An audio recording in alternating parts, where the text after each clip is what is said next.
निर्विशेष साधुवादी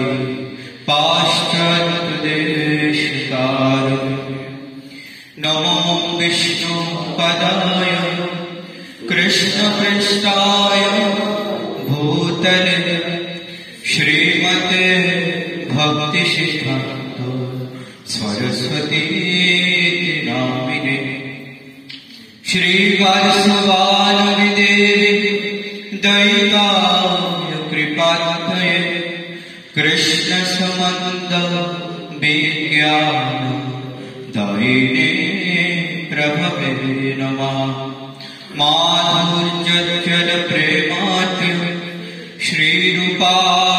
श्रीरूपानुगभक्तिदः श्रीगौर करुणासक्ते विग्रहा नमस्तुते नमस्ते गौरवाणि श्री स्मृताय विनतारिणे श्रीरूपानुग विरुद्धाः सिद्धान्तधान्त हारिणे नमो गौरकिशोराय साक्षात् परामूर्तये विप्रलम्बरसाम्भोध पादपूजायते नमः नमो भक्तिविनोदाय सच्चिदानन्दनामिने गौरशक्ति स्वरूपाय रूपानुगापरायते श्रीगौर आविर्भाव भूमिस्थां निर्दिष्टं सज्जनप्रियः वैष्णव सार्वभौमो श्री जगन्नाथाय ते नमः वञ्चाकल्पतरुभ्यश्च कृपासिन्धुभ्यैव च पतितानां पावनेभ्यो वैष्णवेभ्यो नमो नमः नित्यानन्द नमस्तभ्य प्रेमानन्द प्रदायिने कलो कर्म सनाशाय जन्मपापतये नमः नमो महावदन्नाय कृष्णप्रेम प्रदायिने कृष्णाय कृष्णचैतन्य नाम्ने गौराङ्गसे नमः हे कृष्णा करुणा सिन्धु दीनबन्धु जगत्पते गोपेश गोपिकान्त राधाकान्त नमस्तुते तप्त काञ्चन गौराङ्गी राधे वृन्दावनेश्वरी वृषभानुसुते देवी प्रणमामि हरिप्रिये नीलाचल निवासाय नित्याय परमात्मने बलभद्र सुभद्राभ्यां जगन्नाथाय ते नमः पञ्चतत्त्वात्मकं कृष्णं भक्तरूपं स्वरूपकं भक्तवतारं भक्तात्मं नमामि भक्तशक्तिकं वृद्धाय तुलसीदेव प्रियाय केशवाय विष्णुभक्तिप्रदे देवी शतपतये नमो नमः जय श्री कृष्ण चैतन्य प्रभु नित्यानंद श्री अद्वैत गदाधर श्रीवासादि गौर भक्तवृंद हरे कृष्णा कृष्णा कृष्णा हरे हरे हरे राम राम राम हरे हरे ओम नमो भगवते वासुदेवाय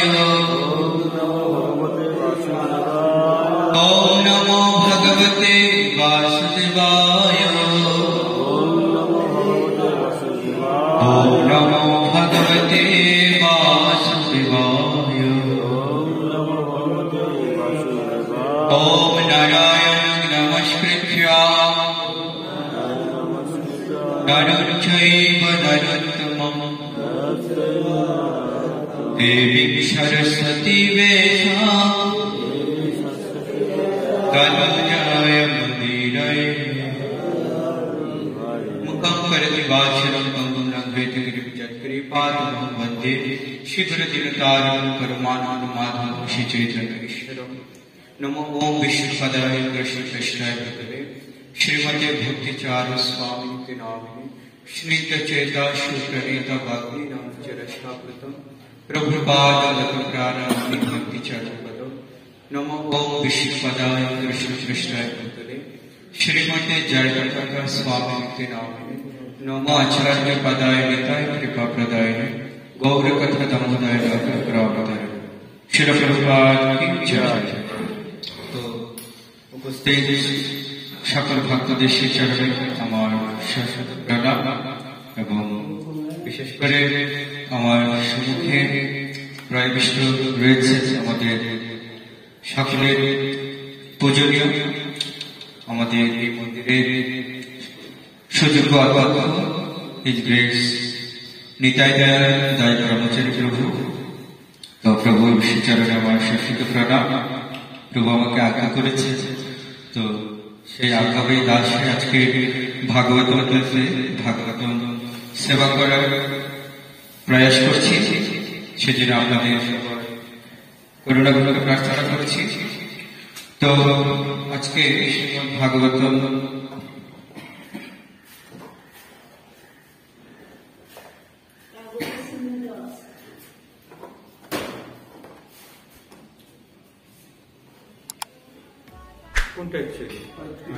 তৃতীয়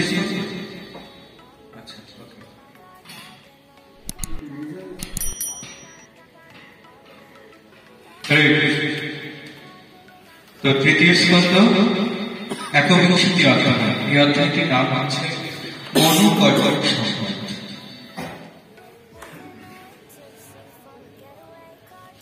তো আজকে আমরা 40 নম্বর শ্লোকটি আজকে আমরা রিসার্চ করব। পুণ্য দ্রোম লঙ্কা জানি পূজত পুণ্য মৃগ দ্বিজয় সর্ব ঋতু ফল পুষ্প আর্ঘ্যম বানরাগি শ্রিয়ঃ অনিত্যম পুণ্যদ্রোমা লতাজালై পূজর পুণ্য মৃগ দ্বিজৈ সর্ব ঋতু ফল পুষ্প আঢ্যম পান রাগেশ্রিয়া অনিত্যম পুণ্যঃ পুণ্যবান দ্রোম বৃক্ষরাজি লতা লতা জালমে জালে কৌজল কালি পুণ্য পবিত্র মৃগ পশু দ্বিজয় পক্ষীদের দ্বারা সর্ব সমস্ত ঋতু ঋতুসমূহ ফল ফলে পুষ্প ফুলে আর্য সমৃদ্ধ বনরাজি বৃক্ষরাজি শ্রিয়ঃ সৌন্দর্যের দ্বারা অনিত্যম সুশোভিত। অনুবাদ এবং তাৎপর্য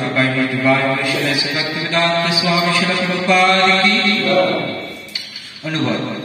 সেই সরোবরের তট পবিত্র বৃক্ষরাজি লতার দ্বারা সুশোভিত ছিল এবং সমস্ত ঋতু ফল ও ফুলের দ্বারা সেগুলি সমৃদ্ধ ছিল।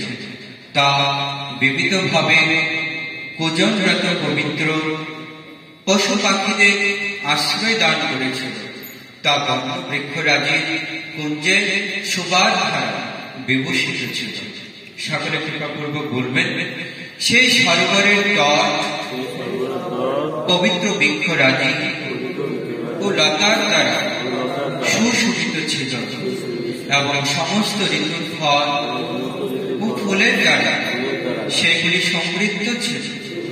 তা বিবিধভাবে পূজনরত পবিত্র পশু পাখিদের আশ্রয় দান করেছে। তা বর্ণ বৃক্ষরাজি কুঞ্জের শোভা দ্বারা বিভূষিত ছিল। তাৎপর্য, এখানে উল্লেখ করা হয়েছে যে বিদ্যুৎ সরোবর পবিত্র বৃক্ষ এবং পশু পাখির দ্বারা পরিবেষ্টিত ছিল। মানব সমাজে যেমন বিভিন্ন শ্রেণীর মানুষ রয়েছে, তাদের মধ্যে কেউ পুণ্যবান এবং ধার্মিক, আবার অন্য অনেকে পাপী এবং অধার্মিক। তেমনি বৃক্ষ এবং পশু পাখিদের মধ্যে পবিত্র এবং অপবিত্র রয়েছে। যে সমস্ত বৃক্ষ সুন্দর ফল ফুল ধারণ করে না, তাদের অপবিত্র বলে বিবেচনা করা হয়। আর যে সমস্ত পাখি অত্যন্ত নোংরা, যেমন কাক, তাদের অপবিত্র বলে বিবেচনা করা হয়। বিদ্যুৎ সরোবরের চারপাশে একটি বৃক্ষ অথবা পাখিও অপবিত্র ছিল। প্রতিটি বৃক্ষ ফল ফুল ধারণ করত এবং প্রতিটি পাখি ভগবানের মহিমা কীর্তন করে গাইত, হরে কৃষ্ণ কৃষ্ণ কৃষ্ণ হরে হরে, হরে রাম রাম রাম। এখানে শিলপ্রভুদের রামযুগ তাৎপর্য শুনে।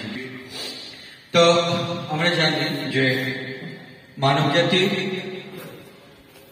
প্রথম আদি পিতা মনু, তার সাথে কর্কটমণি সংবাদ হচ্ছে। কি সংবাদ হচ্ছে? কর্কটমণি তিনি বিদ্যুৎ সরোবরের নিকটে তিনি ভগবানের তপস্যায় মগ্ন ছিলেন। কালক্রমে তার হৃদয়ে স্পৃহা হল যে তিনি গৃহস্থ আশ্রম বরণ করবেন। সেজন্য তিনি ভগবানের কাছে তিনি সে প্রার্থনা ব্যক্ত করবেন যে, হে ভগবান, আমি আমার সমগুণ সম্পন্ন একজন যোগ্য কন্যাকে আমার পত্নী রূপে বরণ করতে চাই। তো ভগবান তার প্রার্থনা স্বীকার করলেন। আর সেদিকে কি হয়েছে, মনু তার তিন কন্যা আকুতি, প্রসূতি এবং দেবাহুতি। তো দেবাহুতি হচ্ছে সর্বকনিষ্ঠ কন্যা। তো দেবাহুতির জন্য মনু তিনিও উপযুক্ত পাত্রের সন্ধান করছে। তখন তিনি পিতামহ ব্রহ্মা শরণাগত হলেন। ব্রহ্মা মনুকে বললেন যে, তুমি বিদ্যুৎ সরোবরের নিকটে কর্কটমণির আশ্রম দেখবে, সে কর্কটমণির কাছে তুমি তোমার কন্যাকে সুপ্রদান করবে। তো কোন প্রকার বিবেচনা না করে পিতামহ ব্রহ্মাজি নির্দেশ অনুসারে তিনি কি করলেন, কর্কটমণির নিকটে উপনীত হলেন। এবং ব্রহ্মা আরো একটি কথা বলেছেন, এই দুজনের মিলনের ফলে ভগবানের আবির্ভাব। তো সেজন্য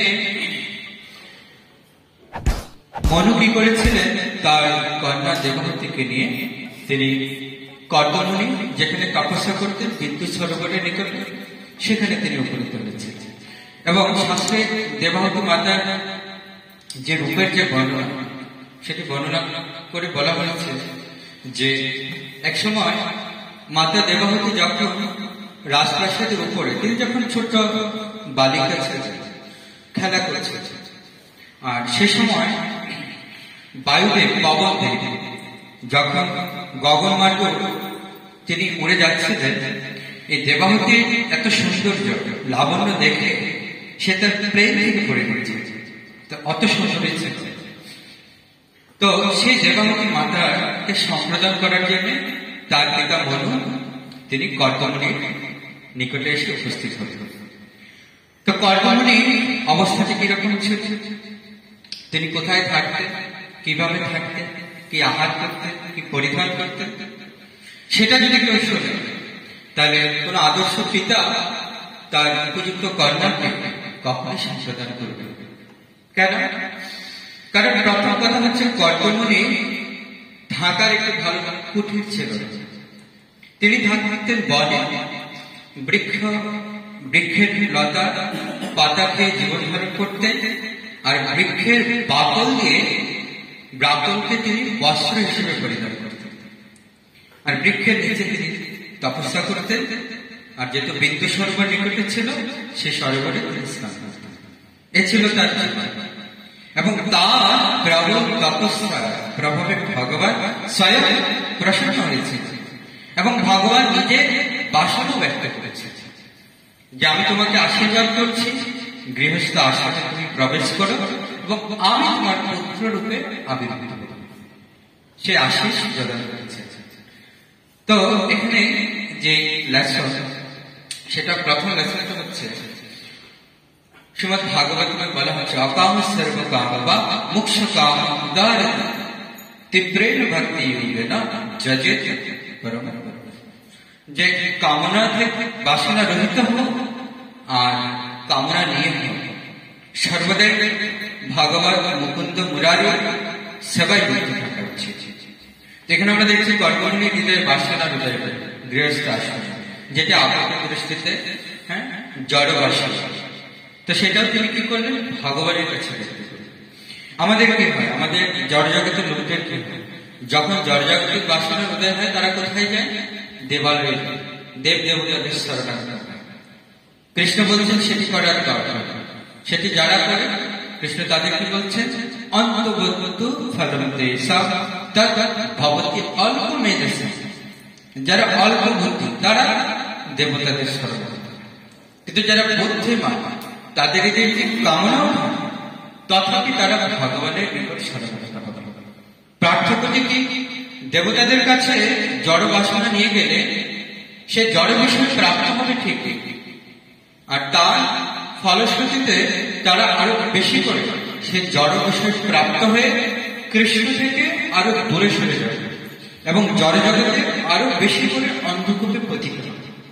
কিন্তু ভগবানের নিকট যখন কেউ বিষয় প্রার্থনাও করে, অকাম কামনা শূন্য হোক আর কামনা নিয়ে হোক, যদি ভগবানের কাছে সেটি ব্যক্ত করে, ভগবান তার ভক্তকে সেই বিষয় প্রদান করলেও সেই বিষয়ের সাথে তিনি ভক্তিও প্রদান করেন, যার ফলে সেই বিষয়কে প্রাপ্ত হয়েও তার কি হয় না? সেই বিষয়ে বন্ধন গ্রস্ত হতে হয় না। এখানে তার দৃষ্টান্ত আমরা দেখছি। কর্দমণি বিষয় প্রার্থনা করেছেন ভগবানের কাছে, আর ভগবান তার বাঞ্ছা অনুসারে তার সমগুণ সম্পন্ন মাতা দেবাহতীকে তার কাছে প্রেরণ করেন, এবং এই দুইয়ের মিলনের ফলে ভগবান তিনি কপিল দেব রূপে তিনি আবির্ভূত। যে কপিল দেব, তিনি সাংখ্য দর্শন প্রণয়ন করেছিলেন এই জগৎ। তো দেখুন, এই কর্দমণি যখন এই পুত্র সন্তানের জন্মদান করল, তার আগে 9টা কন্যার জন্ম হয়েছিল। যে পুত্রের জন্ম হলো, তখন সাথে সাথে তিনি সিদ্ধান্ত নিলেন যে আমি এখন আবার পুনরায় বানপ্রস্থে গিয়ে ভগবানের তপস্যায় মগ্ন হব। তো তার মানে হচ্ছে বিষয় প্রাপ্ত হলেন, কিন্তু বিষয়ের দ্বারা বন্ধনে আবদ্ধ হলেন। তিনি পুনরায় আবার ভগবানের তপস্যায় রত হয়ে গেলেন। তো এইভাবে এই কর্দমণি যে জীবনে, সেখান থেকে আমাদের অনেক লেসন আছে, তার পরবর্তী অধ্যায়গুলিতে আছে।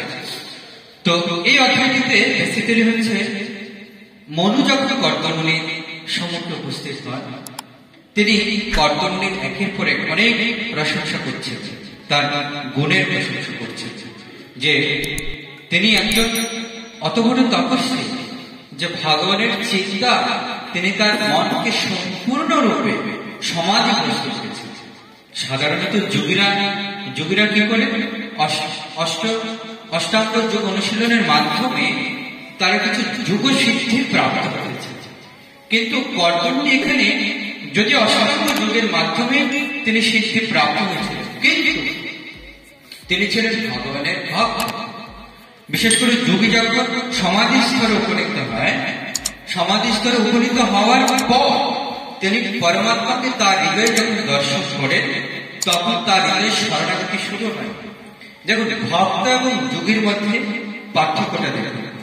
যোগীরা সমাধি স্তরে উপনীত হওয়ার পর হৃদয়ে পরমাত্মাকে দর্শন করে, তারপরে তাদের শরণাগতি শুরু হয়, তারপরে তারা ভগবানের শরণ হয়। আর ভগবত ভক্ত ভক্তি যুগের সূচনা কখন করে? শরণাগতির মাধ্যমে। তার মানে যোগীদের যেখানে শরণাগতি সমাধির পরে লাভ হয়ে থাকে, আর ভক্তরা শরণাগতি দিয়ে তাদের ভক্তি যুগ শুরু করে। সেজন্য ভক্তদের অবস্থানটা যোগীদেরও অনেক ঊর্ধ্বে। এভাবে কর্দমুনি অনেক প্রশংসা, গুণাবলীর প্রশংসা করছিলেন মনু, এবং তারপরে মনুরও অনেক গুণাবলী ছিলেন, কারণ তিনি একচ্ছত্র সম্রাট ছিলেন। তো কর্দমুনি মনু অনেক গুণাবলীর প্রশংসা করছিলেন। তো এভাবে অবশেষে এই মনু তার কন্যাকে, মাতা দেবহূতিকে কর্দমুনির হাতে সম্প্রদান করে সে স্থান প্রস্থান করেছিল। এবং আরো ইন্টারেস্টিং বিষয় হচ্ছে, যখন কর্দমুনি যখন দেবহূতিকে লাভ করে, সাধারণত বিবাহের পর যখন নতুন বিবাহ হয়, পত্নীকে নিয়ে নবদম্পতি কি করে কোথাও বেড়াতে যাবে, একটু আমোদ প্রমোদ করবে।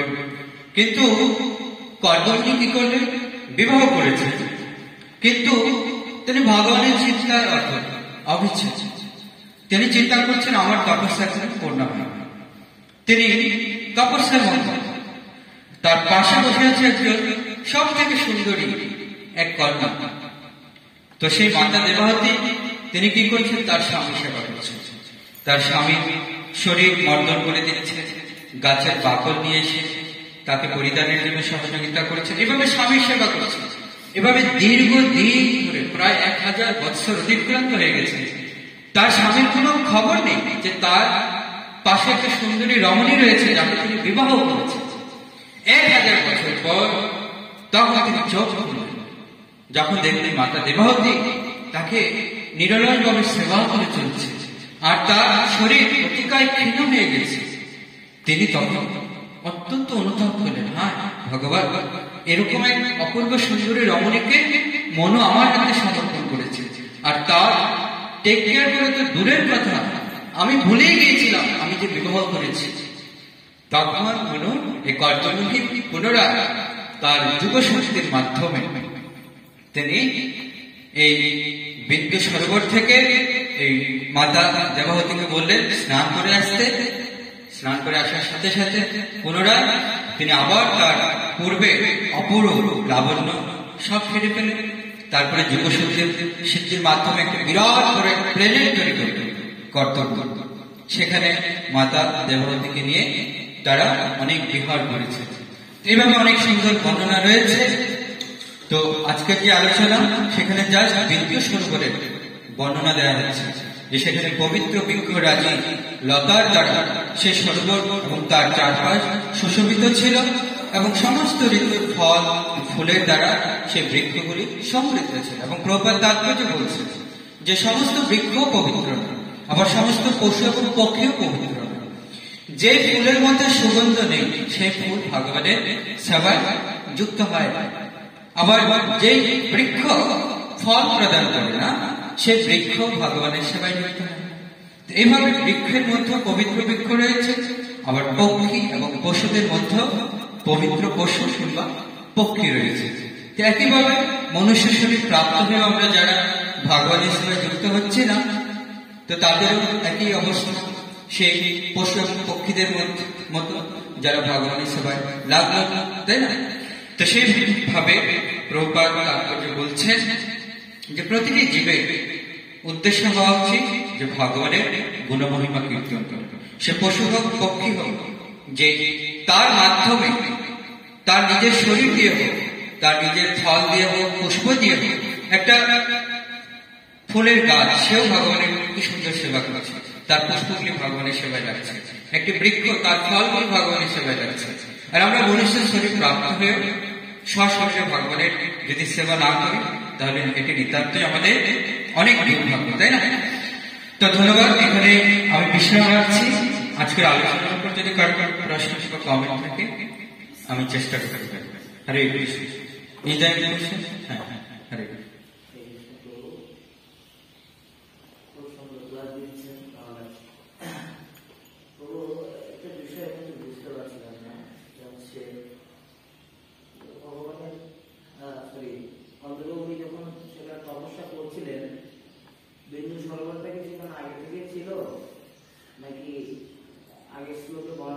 আচ্ছা, অনেক সুন্দর প্রশ্ন করেছেন প্রভু।